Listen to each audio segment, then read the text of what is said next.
আমি international human right organisation তাদের হস্তক্ষেপ করার অনুরোধ করছি একজন সচেতন হিন্দু হিসেবে। শান্তি বাহিনী পাঠানো এটা গতকাল মুখ্যমন্ত্রী বিধানসভায় বলেছেন, সেটা নিয়ে আপনার? মুখ্যমন্ত্রীর একই অঙ্গে অনেক রূপ।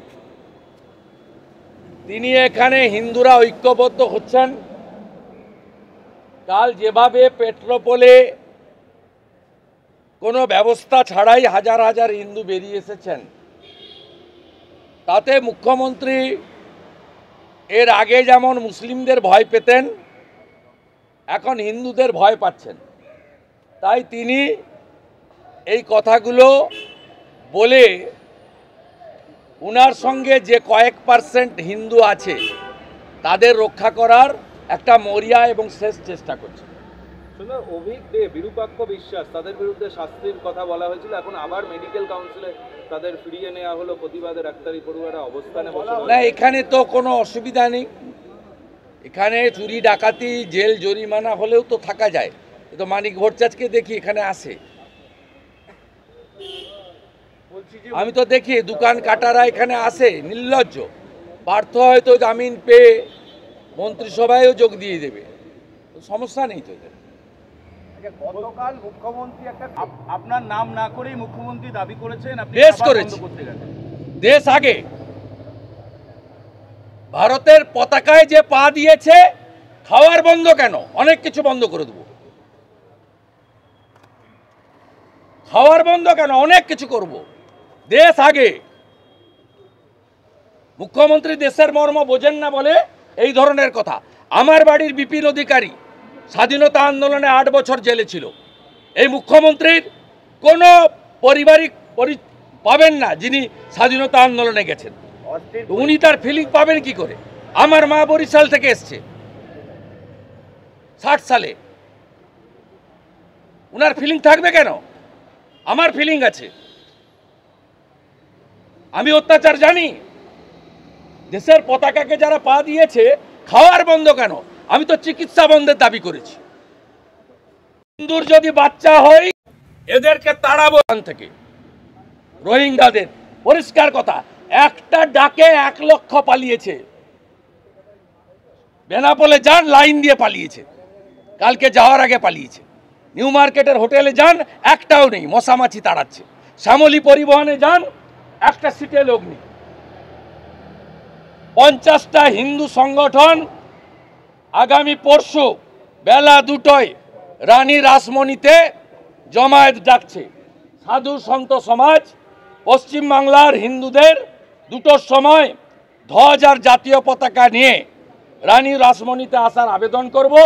একটু আগেই কলকাতা হাইকোর্টের মহামান্য বিচারপতি তীর্থঙ্কর ঘোষ অনুমোদন দিয়েছেন বেলা 12টা থেকে 6টা এখানে বাংলাদেশে জাতীয় পতাকা পদদলিত করার প্রতিবাদে ভারতীয় এবং সনাতনীদের বড় জমায়েত হবে। ওই দিন থেকে আবার ঘোষণা করব কবে পেঁয়াজ আলু বন্ধ করব। যে ভারতবর্ষের মতো অন্যান্য মানবিক দেশগুলি জাতিসংঘকে বলুক পিস কিপিং ফোর্স পাঠিয়ে আমাদের মন্দিরগুলো রক্ষা করুক, আর ওখানকার হিন্দুরা হচ্ছে মাইনরিটি, হিন্দু বুদ্ধিস্ট খ্রিস্টান ইত্যাদি, তাদেরকে প্রোটেকশান দিক। কারণ বাংলাদেশ সেনা আর্মি অ্যাডমিনিস্ট্রেশন তারা নিজেরা এই অত্যাচার করছে।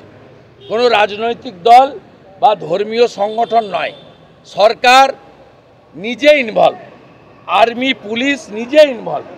ন্যাচারালি এক্ষেত্রে নিরপেক্ষ আইন শৃঙ্খলা বাহিনীর প্রয়োজন আছে। এটা আমি শনিবার দিন যাদবপুরে বলেছি।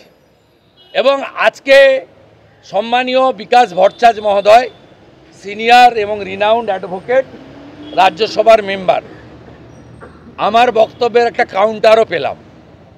আমি সেদিন বলেছিলাম সিপিএমের বিকাশবাবু, তৃণমূলের সুবোধ সরকার সেকুলার সাজার জন্য রাস্তায় দাঁড়িয়ে মাংস ভক্ষণ করেছিলেন। এর আগে বিকাশবাবু বলতেন আমি সেকুলার তাই এটা করেছি। আজকে বিকাশবাবু হিন্দুদের এত গুঁতো, হিন্দুরা এত ঐক্যবদ্ধ হচ্ছে, সিপিএমের হিন্দুরাও পেট্রোপোলে কাল আমার সঙ্গে ছিল, তৃণমূলের অনেক হিন্দুও ধ্বজ নিয়ে কাল গেছেন। হিন্দু আবেগ কাজ করছে। বিকাশবাবু বলছেন, আমার জানা নেই, বিকাশবাবু হয়তো বেশি পড়াশোনা করেছেন, তিনি বলছেন যে ভগবান রামচন্দ্রও নাকি গোমাংস খেয়েছিলেন, উনি জেনেছেন। আর আমাদের 2,33,27,000 সব হিন্দু আর জনজাতিদের ভোট। দাদা, বাংলাদেশের অস্থির পরিস্থিতি সামাল দিতে কেন্দ্রীয় সরকারের দায়িত্বের কথা মনে করিয়েছেন কালকে মুখ্যমন্ত্রী, কি বলবেন আপনি, আপনার রিঅ্যাকশন?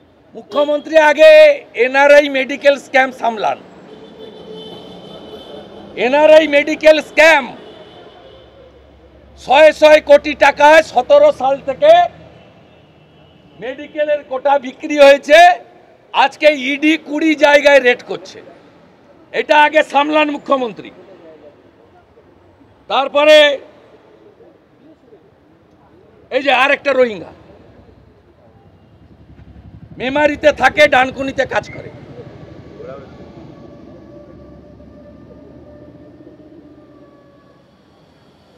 আমরা সব স্টোর করছি, এনআইএ কে দেব। আমার গুতাতে এবং সনাতনীদের গর্জনে 1 লক্ষ অবৈধ বাংলাদেশি, বৈধ বাংলাদেশি পালিয়েছে। নিউ মার্কেটের হোটেলগুলো দেখুন, মশা মাছি তাড়াচ্ছে, পালিয়েছে। বাকিটাকেও তাড়াবো, কিচ্ছু করছে। আপনার পশ্চিম মেদিনীপুরের এসপি, ওটা ভাইপোর এসপি, ও পরশুদিন রাতে 50টা আলুর গাড়ি পাস করিয়েছে, মাথা পিছু 50,000 করে টাকা নিয়ে। আর আপনি এভাবে আলু আটকাতে পারেন না, কারণ সিঙ্গুর বর্ধমানের ভালো আলু কলকাতাতে আসে মার্কেটে, এই আলু বাইরে যায় না। গড়বেতা, বাঁকুড়া, চন্দ্রকোনা, কেশপুর, গোয়ালতোড়ের আলু বাইরের রাজ্যে যায়, ঝাড়খণ্ডে এবং উড়িষ্যাতে। এই মার্কেটে, আমাদের মার্কেটে আসে না। আসল কথা, যারা সরকার চালাচ্ছেন তারা কৃষি সম্পর্কে, মাঠ সম্পর্কে, আনাজ সম্পর্কে, ধান সম্পর্কে তাদের কোনো আইডিয়া নেই। তারা ফ্ল্যাট বাড়িতে থাকেন, মূলত দক্ষিণ কলকাতায় বসবাস করেন। স্বাভাবিকভাবে তাদের এই বাস্তব জ্ঞান না থাকার জন্য কোচবিহার থেকে পশ্চিম মেদিনীপুর, আরামবাগ থেকে বিষ্ণুপুর, বর্ধমান থেকে সিঙ্গুর আলু চাষিরা তারা এবং আলুর ব্যবসায়ীরা ক্ষতিগ্রস্ত হচ্ছে। মুখ্যমন্ত্রী পাঞ্জাব থেকে আলু বীজ, আপনি এখনও আলুর বীজ এখানে করতে পারলেন না। পাঞ্জাবের আলুর বীজ এত দামে বিক্রি হচ্ছে। মোদিজির ভর্তুকি দেওয়া সার আজকে দ্বিগুণ দামে বিক্রি হচ্ছে। আপনি এই কালোবাজারি রুখতে পাচ্ছেন না।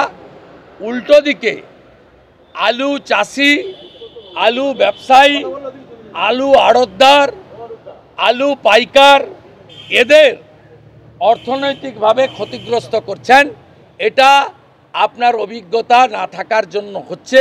আপনি যেভাবে দল এবং পুলিশ চালান, আপনি আলুটাকেও সেভাবে চালাতে চাইছেন। আমি বলবো, আলু চাষিদের কাছ থেকে পরামর্শদাতা রাখুন। আপনার পরামর্শদাতা 1 ডক্টর অমিত মিত্র, আপনার পরামর্শদাতা 2 আলাপন বন্দ্যোপাধ্যায়, আপনার পরামর্শদাতা 3 হরিকৃষ্ণ দ্বিবেদী। এদের সঙ্গে বাস্তবের কোনো সম্পর্ক নেই। দাদা, বাংলাদেশে দেখুন, রোহিঙ্গা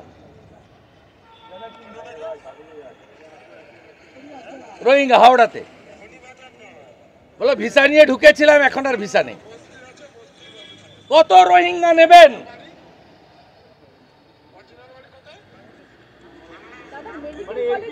কত রোহিঙ্গা নেবেন? কত রোহিঙ্গা নেবেন? এই যে রোহিঙ্গা 1 বছর ধরে আগে এসছে, ভিসাও নেই, কিছু নেই। এই চোর তৃণমূলের ভোটার লিস্টে নাম তুলে দিয়েছে। আপনি আজকে বাংলাদেশের অ্যাডভোকেটদের আমি ছবি দেখাতে চাই আপনাদের মাধ্যমে। 70 জন হিন্দু লয়ারকে মিথ্যা মামলাতে জড়ানো হয়েছে এবং আমি শুনছি ওদেরকে গ্রেপ্তারও করা হয়েছে।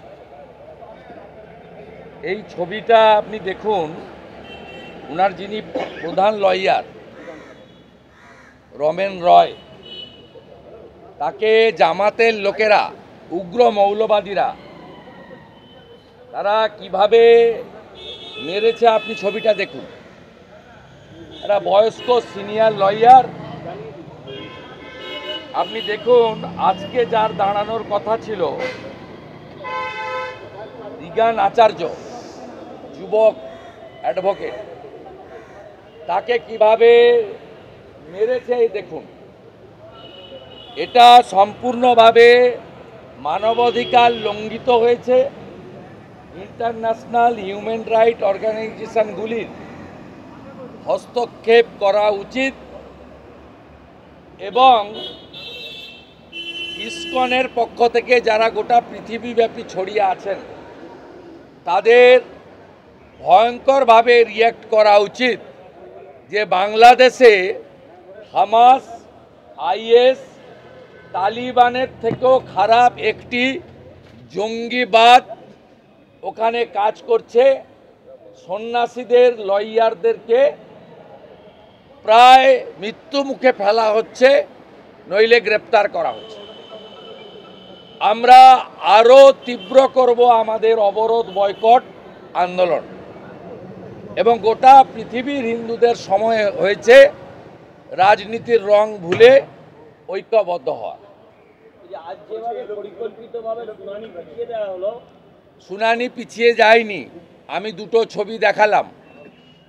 একটা সিনিয়র অ্যাডভোকেট রমেন রয়, তিনি আইসিইউতে আছেন, প্রায় মৃত্যু মুখে। আরেকজন তরুণ লয়ার রিগান আচার্য, তার গোটা মাথাটা ভেঙে এই উগ্রবাদী, মৌলবাদী, জিহাদি এই শক্তি এই কাণ্ড করেছে। 70 জন হিন্দু লয়ার, তাদেরকে ফলস মামলায় ইমপ্লিকেট করা হয়েছে এবং অসমর্থিত সূত্রে খবর পাচ্ছি তাদেরকে গ্রেপ্তারও করা হয়েছে।